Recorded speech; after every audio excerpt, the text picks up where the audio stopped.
Oi, gente, tudo bem? Espero que sim, não é? Feliz 2025 para todos vocês.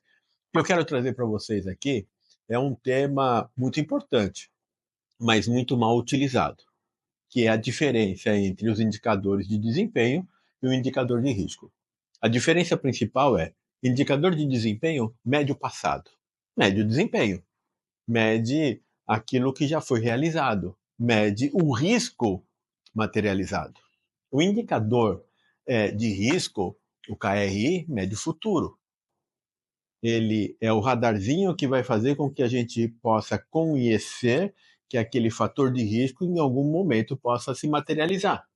Então, eu vou medir o futuro. A partir do momento em que nós identificamos que aquele fator de risco ele pode acontecer, porque nós já vimos que existe alguma notícia envolvendo aquele fator de risco, eu já tenho um tempo maior para me preparar.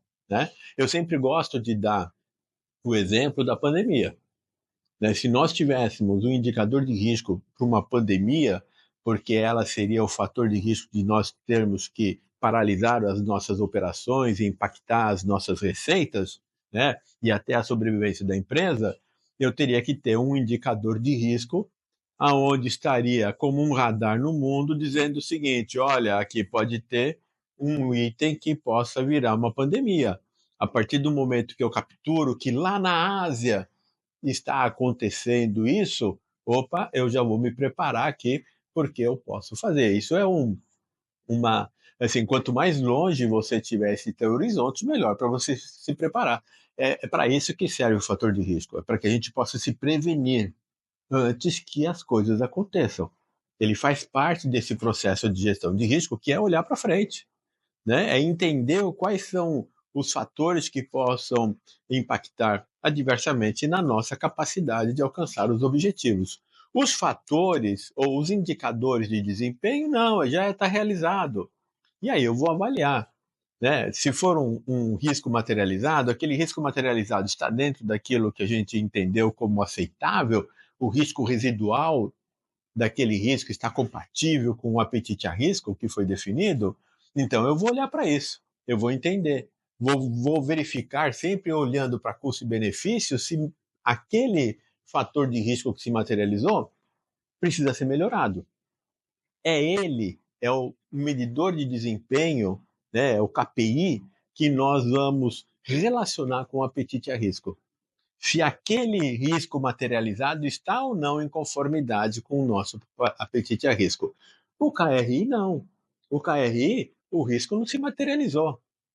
O que nós queremos é saber se aquele fator de risco se materializar, que nós estamos observando lá no mercado, ele vai me impactar. Então, eu quero saber se ele for, se ele acontecer, se ele tiver agora uma probabilidade maior de ocorrência, porque é isso que ele mede, é o aumento da probabilidade de ocorrência daquele fator de risco, então eu tenho tempo para me preparar. Né?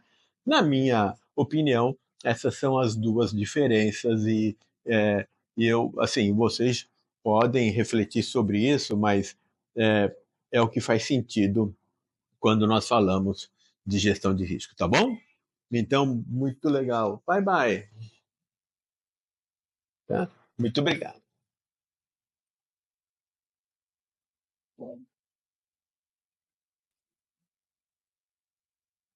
Então, vocês podem refletir sobre isso. Para mim faz muito sentido, né? Essa diferenciação de conceito, mas eu deixo para vocês aí fazerem esta análise. Se concordar, muito legal isso, não é?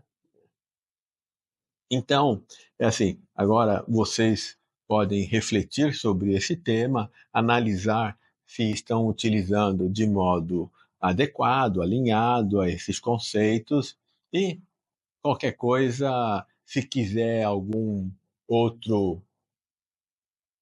Então, agora, vocês podem analisar e refletir sobre esse tema para saber se faz sentido para vocês, tá bom? Porque para mim faz, tá certo? Seja feliz, viu?